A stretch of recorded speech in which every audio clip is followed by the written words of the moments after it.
Portage County in northeastern Ohio, Trumbull County in northeastern Ohio, until 7:30 p.m. Eastern Daylight Time. At 6:42 p.m. Eastern Daylight Time, a severe thunderstorm capable of producing a tornado was located near Garnettsville, or 8 miles northeast of Ravenna, moving east at 50 miles per hour. Hazard, tornado and quarter-size hail.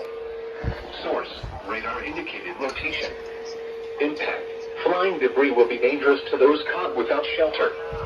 Mobile homes will be damaged or destroyed. Damage to roofs, windows, and vehicles will occur. Tree damage is likely. This dangerous storm will be near 1. Newton Falls, Lordstown, and Leavittsburg around 6:50 p.m. Eastern Daylight Time. Cortland and Vienna Center around 7:05 p.m. Eastern Daylight Time. Other locations impacted by this tornadic thunderstorm include Windham, Edinburgh, Mecca, Wayland, Brookfield Center, South Bell, Girard, Orangeville, Churchill, and Howland Center.